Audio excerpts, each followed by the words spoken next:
All right, so far in this unit, we've discussed how trade not only transports goods, but also people and their ideas. We've also touched on the role the Mongols played in pulling together people from all over Eurasia and moving them around to suit their needs. As you can imagine, this had huge cultural impacts and led to a variety of different hybrid religions, states, and new knowledge. First, let's talk about the changes religion underwent because of the impact of these invigorated trade networks. One of the most significant hitchhikers along the Silk Roads was Buddhism. Traveling monks, merchants, and pilgrims brought Buddhism with them as they traveled into China, Korea, and Japan. Also, we see Buddhism spread to the states of Southeast Asia. What's really cool about the transmission of Buddhism along the Silk Roads is that not only did it change the lives of the people who converted, but it changed as well to suit the needs and native beliefs of the peoples it encountered. In China, the more devotional Mahayana Buddhism with the belief and helpful bodhisattvas was more popular. And in Samarkand, which we've talked about, Buddhism incorporated Zoroastrian fire rituals. In China and Japan, the most popular form of Buddhism to develop was Pure Land Buddhism, which focused on the salvation of the soul and its entrance into a heavenly realm, or the Pure Land. While Buddhism was spreading along land routes, Islam was traveling with merchants and sailors around the Indian Ocean and into West Africa across the Sahara. As Muslim merchants entered into trading relationships with West African elites, the relationship building made possible by conversion became more appealing to many in West Africa, leading to a top down conversion strategy and process, which was the opposite of what we see with Buddhism in China. The adoption of Islam in West Africa was supported by monarchs such as Mansa Musa, a 14th century king of Mali who supported Islamic scholarship, the great library and schools of Timbuktu, and set West Africa on a path to be a major Islamic heartland. The emphasis on learning and intellectual development spearheaded in Islamic training communities fostered important cities and institutions as well. Timbuktu became a marvel of Islamic scholarship and was noted for its impressive libraries. Meanwhile, in the Abbasid Caliphate, the capital city of Baghdad was enriched by trade along the Silk Roads that it dominated, and it gave birth to the famous House of Wisdom, which housed scholars, scientists, poets, translators, and traveling thinkers from all over the world.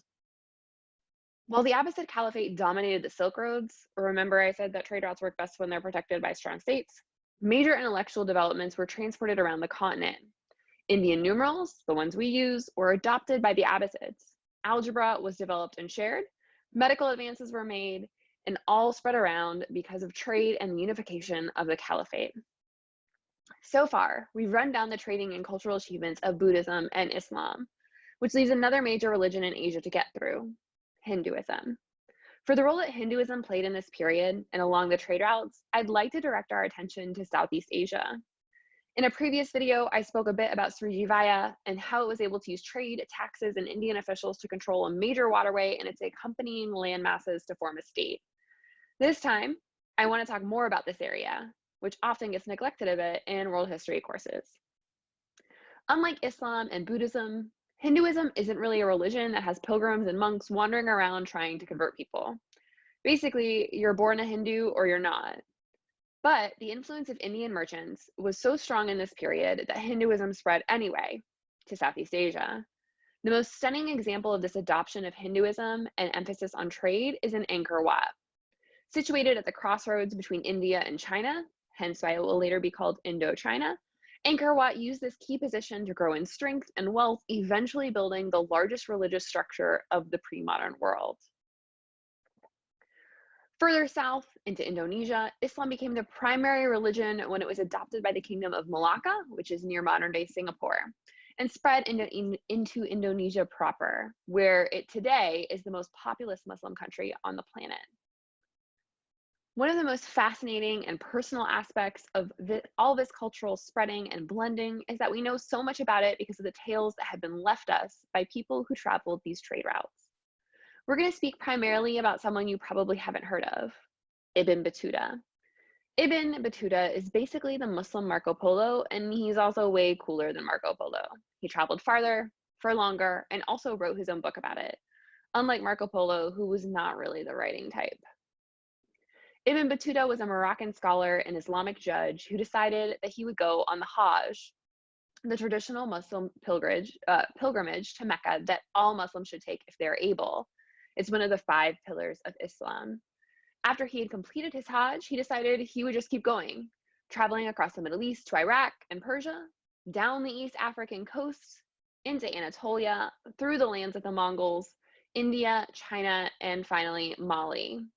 While he was visiting, he kept a detailed travel journal in which he recorded all his thoughts and observations about the world.